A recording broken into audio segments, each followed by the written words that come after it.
If I got 3 wishes from a genie, I'd probably go the classic route. Unlimited wealth, perfect health, and of course, the ability to teleport anywhere instantly, because who doesn't want to skip traffic, right? But let's shift to our protagonist. When he accidentally picks up the lamp and out pops the genie, he's taken by surprise. The genie, swirling in a cloud of smoke, booms. You get 3 wishes. What do you do next? The possibilities endless. So without a further delay, let's start the recap. Our story kicks off in a dusty, not-so-special village, where Kwok Chong, our scrappy hero, was once again catching shade from the locals. They were yelling at him, "Hey, you can't be selling that junk here. Get out of here!" On the corner of the street, Kwok had been trying to sling pancakes, but people treated him like the village punching bag. Ugh, that orphan again? One villager grumbled as Kwok knelt next to his busted-up pancake stand. "He's always messing things up. What a joke." Another one chimed in. "With that face and that attitude, what do you expect from a guy like him?" Kwok, bruised up from the day's struggles, stood up slowly, wiping blood from his nose. Orphan, trash. Nothing, he thought. His life had been a long parade of insults, and no matter what he did, the world just wasn't having it. But then, fate took a turn. As Kwok was dusting himself off, a cart rolled by, and something shiny clinked onto the ground nearby. Kwok's sharp eye caught it, a weird, old, dusty lamp, just chilling on the road like it was waiting for him. Curiosity kicked in. He picked it up. "What is this? A teapot?" "Nah, looks more like a kettle." "Meh, maybe I can sell it and grab a snack." Back in his tiny shack, Kwok sat down and started rubbing the lamp clean, thinking about how much he could get for it. "Some rich trader on the Silk Road probably dropped it," he muttered. "Who knows? Maybe it's worth a meal?" Boom! Suddenly, the lamp started to rumble in his hands, shaking like it was about to explode. Kwok freaked out, tossing it away. But then, with a puff of smoke, out popped. In the midst of the swirling smoke, a voice echoed, asking if someone had called for it. Kwok, frozen in terror, screamed that it was a monster. He had hoped for some kind of profit, but instead, a creature appeared before him, laughing. "Straight to the point," the lamp genie said. "I'm known as the lamp genie." The genie then asked the orphan for his name and referred to him as Master. Kwok was puzzled, wondering if he was really facing a genie. It's Kwok Chong," he finally managed to say. "An amazing name," the genie exclaimed, continuing to call him Master. Confusion bubbled within Kwok as he asked, "So, you're saying I'm your true master?" "Of course. You freed me from the lamp, which means you're my true owner. I'm here to grant you 3 wishes." Joy surged through Kwok. "Wait, are you serious? 3 wishes?" "Absolutely," the genie confirmed. Kwok's excitement grew. "Any wish I want?" The genie nodded, turning his face slightly. "Any wish at all?" Kwok pondered for a moment. Was he imagining things? "So, there's nothing you can't do?" The genie's expression shifted slightly, annoyance creeping into his voice. "Exactly. I can do anything an extraordinary being like me is capable of. But honestly, my previous owners used this power however they pleased, which means there are some limitations." "Limitations?" Kwok echoed, curiosity piqued. "Yes," the genie confirmed. "First, no extra wishes. Second, I can't guarantee wishes related to life, like killing, being born, or creating. Resurrection is off the table. And lastly, I can't grant wishes that involve free will, like controlling someone's heart." Kwok thought for a moment. If the genie could guarantee anything, then he wouldn't really be a genie, but a god. He wondered why such a being would even be trapped in a lamp. But he pushed disappointment aside. After all, with only a few limitations, it seemed like he could still make some powerful wishes. His eyes fell on a book of Murin battle tales nearby. What if, he thought, excitement building, what if I had the power to fight like a martial arts master? Could you transform me into one? Is that difficult? "Of course, I can do that," the genie replied enthusiastically. "Wait, are you serious? You can really make me a martial arts master?" Kwok asked, his heart racing. "Absolutely. Just give me a moment," the genie said, before disappearing back into the lamp. Kwok wondered what was happening, anxiously waiting for the genie to return. Suddenly, the genie emerged again, a look of uncertainty crossing his face. "I can't," he began, leaving Kwok shocked and confused. Disappointment washed over Kwok as he muttered, "So you disappeared only to come back and say you can't do it?" The genie sighed, explaining, "I had to check on this place called Murim. Before I guarantee your wish, I need to know what kind of place it is. In Murim, masters are like superheroes in human bodies. They're monsters. That wish is beyond my capabilities. I might even die trying to grant it, so I can't promise you that. Quack's face fell. What? You can't be serious. I'm sorry, the genie replied, sensing Quack's shock. But please calm down. Let's get your head back in the game. Frustrated, Quack said, all right, let's move on. How about I make another wish? Is it money? The genie asked. Yes. I want money, not just a little. I want gold coins, silver coins, jewels, silk, everything, and put it all in a hidden cave that only I know about. The genie nodded, pleased. Got it. Being specific is a good thing. Quack then declared, for my second wish, make me healthy. I want to be 163 centimeters tall, with strong muscles and a defined physique. The genie's eyes sparkled. That won't be difficult. Just watch. With a flourish of smoke, the genie began to shape Quack's new form. When the smoke cleared, Quack gasped. Wow, is that really me? The genie chuckled. No need to thank me. I'm just doing what I'm supposed to. Still, I'm grateful, Quack said, brimming with excitement. Now for my last wish. The genie raised an eyebrow. But already?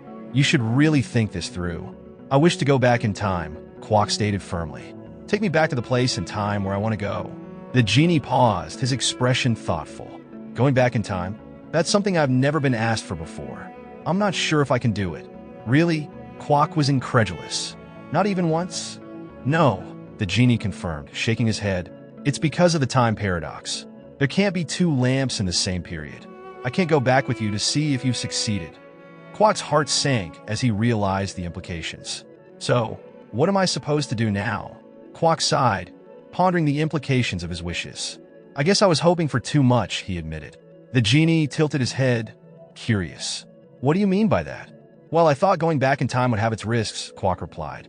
Even so, I really want a fresh start, like giving myself a new life. The lamp genie considered this, nodding slowly. That's fair. As a genie, it's my duty to grant the wishes of my master. He gathered his power at his fingertips, preparing to try. Quack felt a surge of energy wash over him before everything faded into darkness. He seemed to fall into a deep sleep. When he awakened, he found himself in a dark cave. A single drop of water echoed as it hit the ground, causing a brilliant light to illuminate the space. Blinking against the brightness, Quack sat up, feeling a sense of hope. Was it successful? As his eyes adjusted, he gasped at the sight before him, a mountain of gold and jewels piled high. If this is all mine, I must be the richest person in the world, he thought, excitement bubbling inside him. He tested his legs, feeling them intact and strong. As he wandered further into the cave, he found a mirror. Staring back at him was a healthy, clean version of himself, flawless skin and a youthful glow. Is that really me? He questioned, grinning at the reflection. It was clear. All three wishes had indeed come true. With a smile spreading across his face, he mused about his plans for the future. Later, in the bustling city near Wangang Village in Dambon County, Quack stepped out of the large Wanli Bank, dressed in brand-new clothes. He had left the bulk of his wealth there, pocketing only a few gold coins to spend. As he walked, he realized he needed to find a uniform and learn martial arts. People around him couldn't help but stare, their expressions a mix of awe and curiosity. Which family could this handsome young man belong to? They whispered. Feeling the attention, Quack chuckled to himself. Was it really for him? It was a situation he had never imagined. His silk clothing and attractive looks certainly drew eyes. He couldn't help but think that wealth and beauty were the most alluring things in the world. Eventually, he made his way to the Warrior Dragon Academy. As he approached, the gatekeeper, who was lazily cleaning the entrance and yawning, caught sight of him. Quack asked, "Is this the Warrior Dragon Academy?" The gatekeeper nodded, intrigued. "It is. What do you want?" Quack explained that he wanted to know about the admission process at the academy. In the director's office, he found himself surrounded by the gatekeeper, Director Zhou Hong, and two guards. The director, sizing up the situation, asked, "So, you want to enroll in our military academy?" Quack, thoughtful, hesitated before replying. "I don't want to just say yes and miss out on the details. Can you tell me more about the process? Are you just curious?" Zhou Hong questioned, raising an eyebrow. Quack took a deep breath, deciding to embellish the truth. "I need to know what types of martial arts you teach and how the program works." For personal reasons, I must keep my identity secret. Can you help me with that? The director leaned back in his chair, nodding. You can speak openly here. I need to understand your situation to assist you. After a moment of hesitation, Kwok spun a tale. I come from a family whose ancestors served as high officials in the imperial palace. All descendants are expected to study the history of the empire, but I'm more interested in martial arts than conventional studies. His story, inspired by a book of Mirim heroes, was filled with carefully woven lies. He just needed to change a few details to fit his narrative. To his surprise, the fabricated story seemed to resonate. The director listened intently, clearly impressed. That's quite the journey. I can see you're motivated, Zhou Hong replied. Kwok added, I don't want everything handed to me. I just want a fair chance. With that, he reached into his pocket and tossed a piece of gold onto the table, leaving everyone in the room stunned. The director choked slightly, eyes wide. You don't need to do that, he stammered. I'm not asking for special treatment, Kwok clarified. Just treat me like everyone else and let me have proper training. He threw 3 more pieces of gold on the table. And keep this between us 4. With a slight smile, Zhou Hong nodded. Understood. We'll keep your identity safe. Focus on your training. Kwok grinned, thankful for the understanding. Thus began his life of rigorous training. But contrary to his expectations of diving right into martial arts, he found himself repeating basic exercises day in and day out. Climbing steep mountain stairs, lifting weights, doing push-ups, and honing his stamina. It was grueling work, but he reminded himself it was all part of his journey to become stronger. Each day, he felt the fire of determination igniting within him, propelling him to push through the monotony for the sake of his ultimate goals. Kwok couldn't help but wonder how long he'd have to endure this relentless training. It had already been 3 months of basic drills, and while he was trying to push through, the frustration was building. Climbing the mountain stairs, he could hear the beginner-class master, Quan Mangun, barking orders at him to climb faster. I'm already on it, Kwok grumbled under his breath, eyeing the muscular man with a mix of irritation and admiration. How long until I actually learn martial arts? The grueling routine continued, and a full year went by with nothing but exhausting basic training. After another painful climb, his feet screaming in protest, Kwok found himself contemplating just quitting and throwing in the towel. But just then, Quan called him over. Come here. Yes, I'm coming, he replied, dragging himself toward the training field at the mountain peak. He couldn't shake the feeling that the muscular master wanted to expel him. Quan's tone softened as he explained. A year ago, I was asked to train you, but I turned it down. I thought you'd be the type to give up halfway through and wouldn't be able to handle the pressure. Honestly, that was exactly what I was worried about, Kwok thought, a pang of frustration hitting him. But Quan continued, You've surprised me. You've shown a lot of perseverance and have endured this training well. Starting tomorrow, we're going to step it up a notch with endurance training. Really? Kwok perked up, his excitement bubbling over. Yes, but it'll be harder than what you've done so far. Are you ready for this? Quan asked, raising an eyebrow. Of course, master, Kwok responded, a determined glint in his eye. He could finally see the path to becoming the Mirim master he'd always dreamed of. Fast forward another year into his endurance training at the Warrior Dragon Academy, and Kwok lay on the ground, catching his breath. He savored the feeling of the rigorous training that had become a part of his life. Yet, as he lay there, one nagging thought plagued him. Why isn't my dungeon growing? Just then, his roommate called out to him. Hey, are you ready for combat training? How are you feeling? I feel normal, Kwok replied, a hint of annoyance creeping into his tone. Are you trying to hide it? His roommate pressed. I heard from the master about your upcoming opponent. Who is it again? Kwok asked, curiosity piqued. Your opponent is Sang Jiatong, the guy who trained under a great master, his roommate said, his eyes wide with excitement. He's from Juanda Valley and has been wrestling since he was really young. He used to train at the military academy of Pongdik. I hear he's incredibly fast. Kwok's heart raced at the mention of Sang's name. Great, just what I needed, a seasoned opponent. But I won't back down. I worked too hard for this. The thought of finally putting his training to the test sent a surge of determination coursing through him. Kwok couldn't believe he was actually going to face off against someone like Sang Jiatong.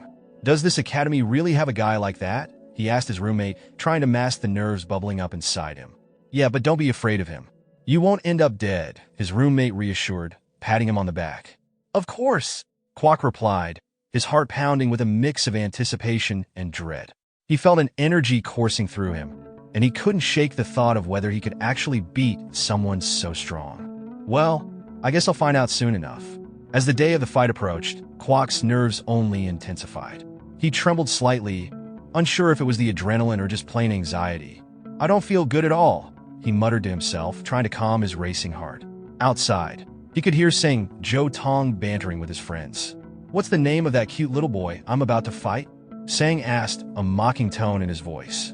"Think it's Kwok Chung," one of his friends replied. Sang chuckled. "I heard he's adorable like a little girl." Kwok's fists clenched at that remark. "Cute, huh? Is that what they're saying about me?" Sang's friend added. "But honestly, I haven't seen him fight yet. If the director and master are so careful with him, he might be pretty talented." Sang rolled his eyes, irritation flashing across his face. "You think I'm gonna lose to some little brat?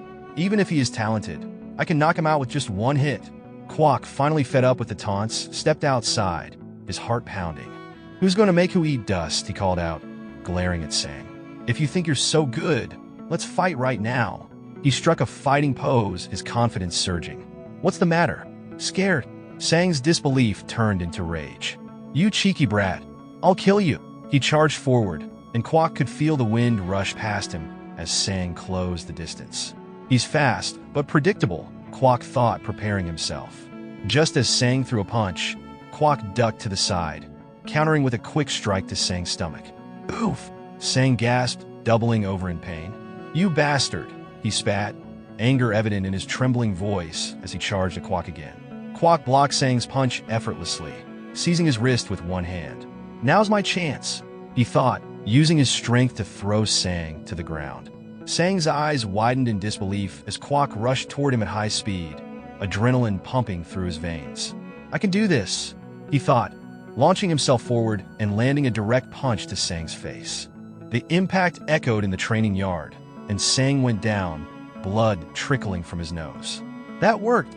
Kwok exclaimed, excitement bubbling up inside him. He rushed over to Sang, his heart racing as he stood over his fallen opponent. This was the moment he'd been waiting for, the moment he finally proved his strength. If you want to become a martial artist or a Mura master, don't forget to like this video and subscribe to the channel. You're on your way to becoming a Mura master. Now let's get back to our story. Just as Kwok was basking in his recent victory, a voice rang out.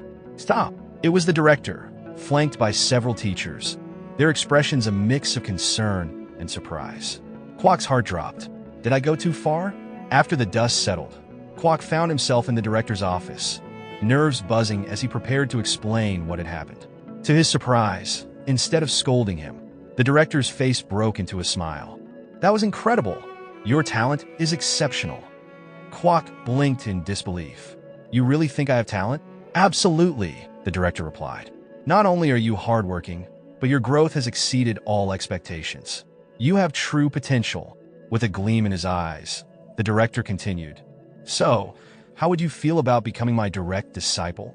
In a moment of playful defiance, Kwok tossed a piece of gold onto the director's desk and walked out, leaving the director laughing heartily behind him.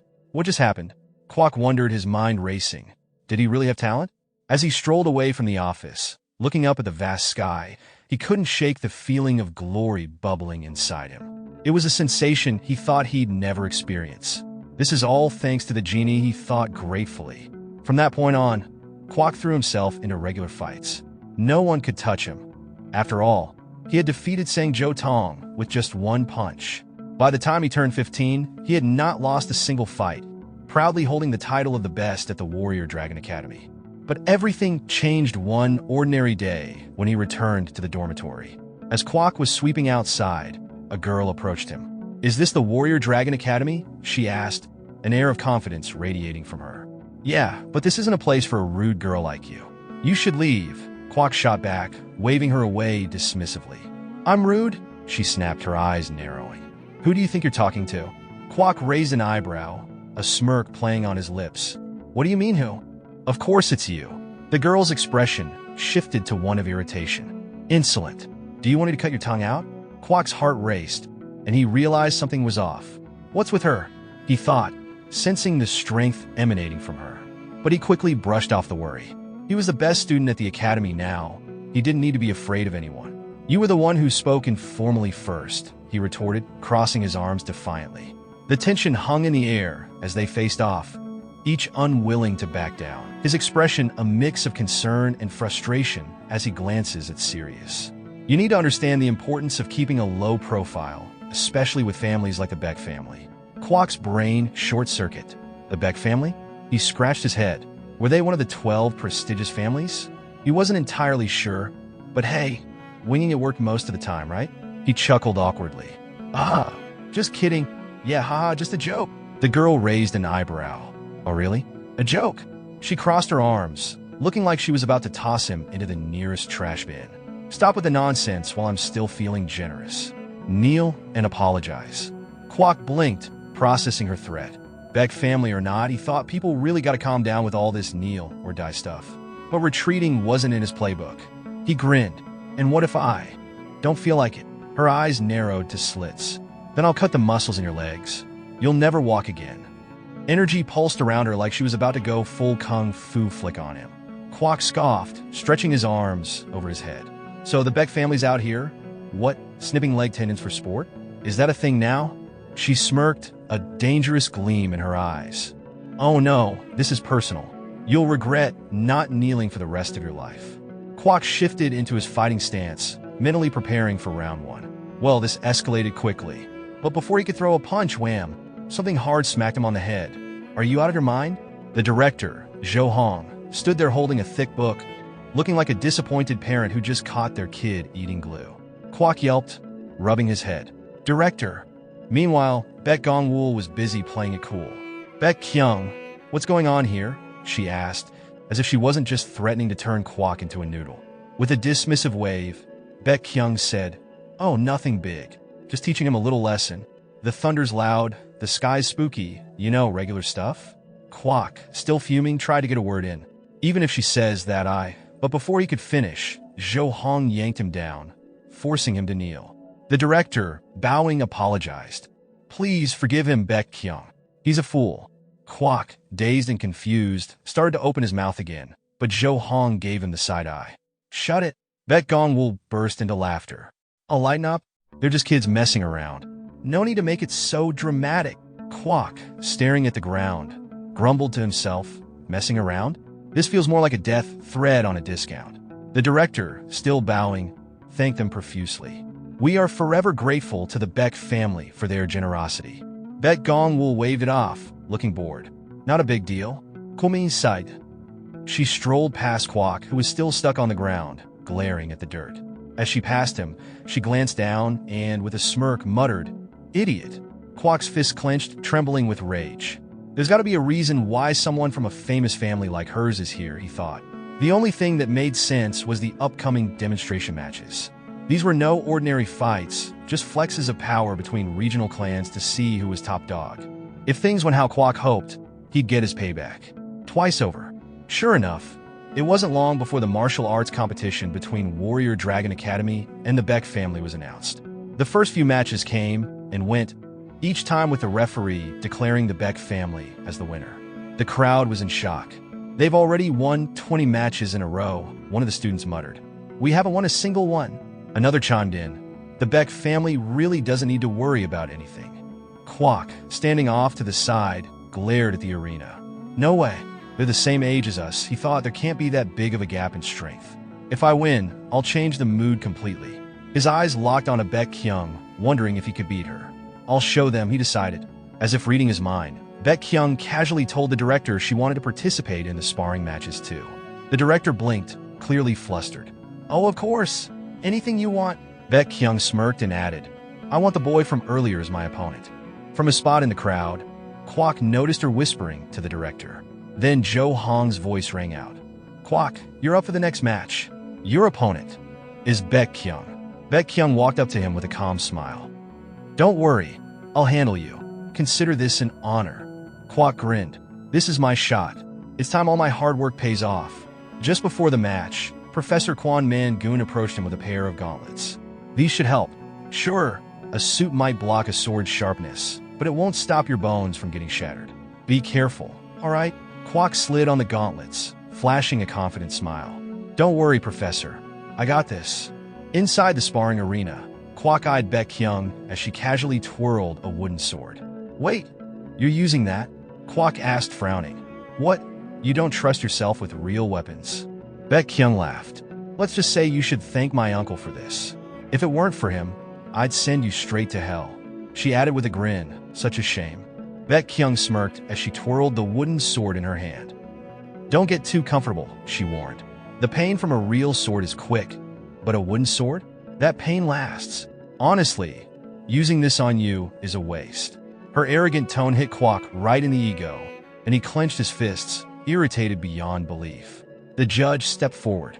Both of you line up. He barely finished giving the signal for the match to begin when Baek Kyung shot forward like lightning, catching Kwok completely off guard. Before he could even process what was happening, wham! The first strike knocked him flat on his back. Lying there, groaning in pain, Kwok blinked up at the sky. What just happened? Baek Kyung stood over him, wooden sword resting on her shoulder. Get up! That was just the warm-up. Kwok struggled to his feet, but before he could steady himself, Baek Kyung knocked him down again with another blow. This is ridiculous, he thought. She was toying with him, landing blow after blow without mercy. How could this be? Kwok had trained so hard, day and night, pushing himself to the limit. But here he was, utterly helpless against her. It wasn't even a match anymore. It was a one-sided beatdown. Baek Kyung wasn't holding back, and every strike felt like it chipped away at his pride. I thought I'd grown so much. Kwok grimaced, wincing after another strike. But in the end, I'm just a frog in a well. His knees gave out, and he collapsed to the ground, unable to withstand any more. Baek Kyung loomed over him, her wooden sword pressed against his neck. If you beg for your life, she sneered, I might let you live. The crowd gasped, shocked by her words. Kwok grabbed the wooden sword, his grip trembling but firm. Get that idea out of your head, he growled through gritted teeth. Baek Kyung's eyes flared with anger. You stupid fool. She raised her leg and delivered a savage kick to his face, sending him sprawling. That final blow shattered whatever belief Kwok had left that he'd become stronger. His pride? Gone. Not a trace remaining. 10 days later, Kwok opened his eyes, lying in bed. The first thing that flashed through his mind was the fight and how brutally he lost. He stared at the ceiling, frustration swirling inside him, when a knock came at the door. Groaning, he got up, rubbing the sleep from his eyes. Who is it? He called out, dragging his feet toward the door. It's me, came the reply, Joe's roommate. Kwok opened the door, and the guy stood there, holding a letter. I've got something you need to see. Later that day, Kwok sat with the letter, his eyes scanning the words. It was from Joe T's friend, detailing the fight from 3 years ago and exposing all the dirty tricks the director had pulled behind the scenes. Kwok's hands trembled as he held the letter. The director paid off saying Joe Ong and made him lose on purpose? Kwok stormed into the director's office, slamming the letter down on the desk. I know everything, he spat, glaring at the man who had guided him for years. I've been thinking about this for a long time. Every fight I've had in the last 3 years. It was all nonsense, wasn't it? The director, pale and clearly distressed, stammered. No, it's not like that. You've got great talent, Kwok. You're the best student I've had in decades. Kwok narrowed his eyes, and all you cared about was the money.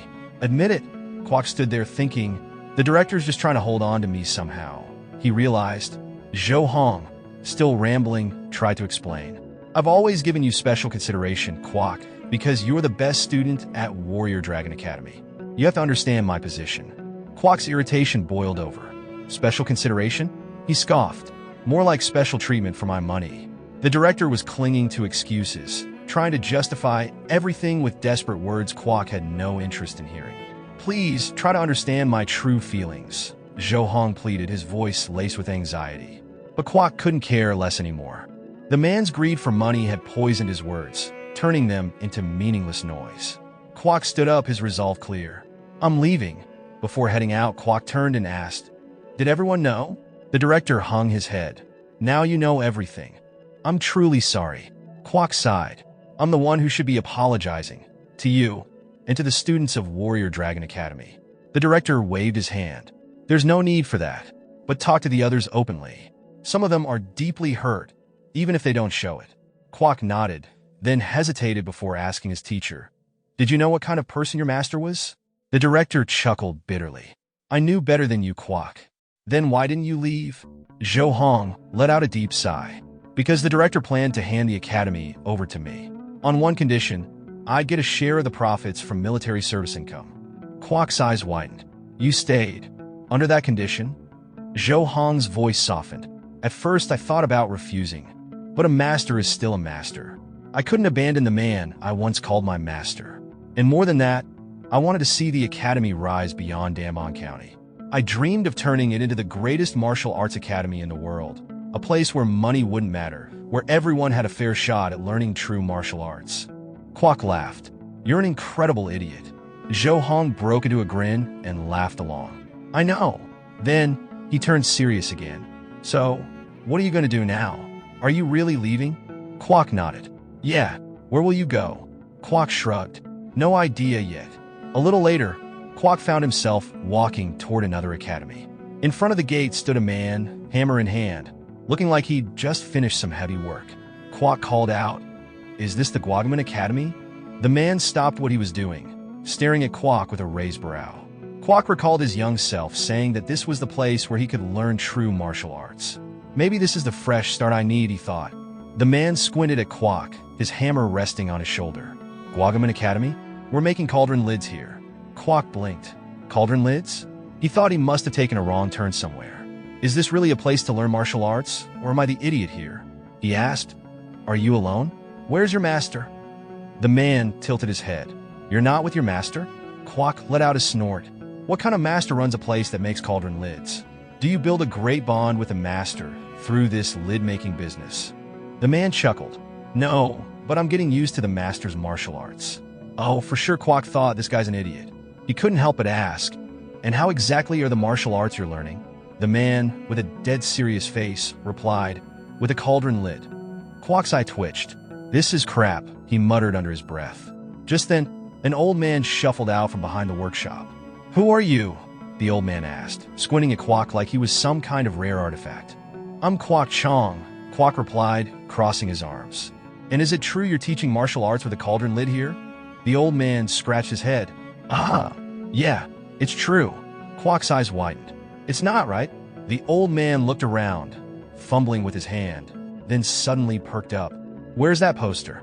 Oh, look, there you see. Kwok squinted at the tattered sign the old man pointed to. I heard about this martial art called Guigi Moon. He started a style focused on defense created back when spear arts were at their peak. It's said to be a real martial art, even compared to the legendary Diamond Buddha technique. The old man grinned, clearly impressed Kwok knew the details. Well, you've done your homework. So, you want to learn it? Kwok nodded. If you'll let me, I'd like to learn the martial arts here. The old man's eyes widened in surprise. You want to learn Guagaman, huh? He burst out laughing, nearly doubling over. Well, as long as you're alive, anything's possible. He waved his hand dismissively, still chuckling, when another student called him from the yard. What's the matter? The old man asked, still chuckling. Do I have an older brother now? The student asked with wide eyes. The old man rubbed his chin thoughtfully. Hasn't been decided yet. He turned back to Kwok and squinted again. You don't look like you've got much strength or muscle for this work. Kwok frowned. What's that supposed to mean? The old master grinned slyly. Well, as you can see, this place isn't exactly ideal for practicing Guagaman. If you want to learn here, you'll have to make cauldron lids as well as train. Kwok glanced around at the shabby workshop. It's obvious just by looking how poor they are, he thought. He glanced at the other student hammering away at a lid and muttered he's probably being exploited too. This can't be real. But despite his doubts, he found himself reaching into his pocket, pulling out a small piece of gold. Handing it to the old man, he said, Guess I'll trust you this time. The old man, startled by the sight of the gold, blinked a few times before shaking Kwok's hand vigorously.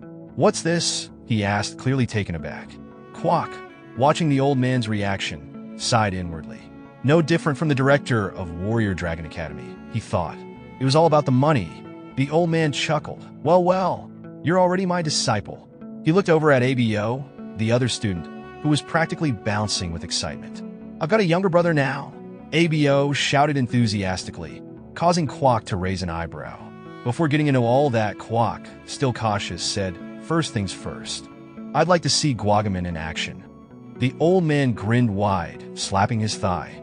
Fair enough. He then turned to ABO and barked, "Get ready." ABO gave a salute, understood, and ran off, leaving Quack thinking, "I need to see this for myself. No more getting tricked." ABO soon returned, lugging a massive cauldron lid that looked like it weighed as much as a small horse. Quack stared in disbelief. "This is the famed guagaman?" ABO struggled to lift the lid, wobbling under its weight. Quack's mouth twitched. It'd take him half a day just to lift that thing. "Is he okay?" ABO shouted, "I'm ready," and, with an intense look of focus, slammed the lid down on the ground. A thunderous explosion followed, sending dust flying everywhere. When the dust settled, Quack stood, wide-eyed, staring at the massive hole in the ground where ABO had stood just moments ago. ABO, grinning ear to ear, swung his arm proudly like he had just conquered the world. The old man, laughing, walked over to Quack, clapping him on the back. "Did you see that? And believe me, that's nothing." ABO was nervous, so he couldn't even show his full strength. Normally, he can generate way more energy than that. Quack blinked, still processing what he just saw. The old man leaned in and said with a grin, "See? I told you. It's a true martial art. So, what do you say? Want to learn guagaman?" Quack didn't hesitate. Grabbing the old man's hand, he said, "Yes, I'm eager to learn." That's it for today's video. Thanks for sticking around till the end. If you enjoyed it, hit that subscribe button and leave a comment if you're up for part 2 of this manhwa. Got a new manhwa you want me to recap? Let me know, and I'll do my best to fulfill that request.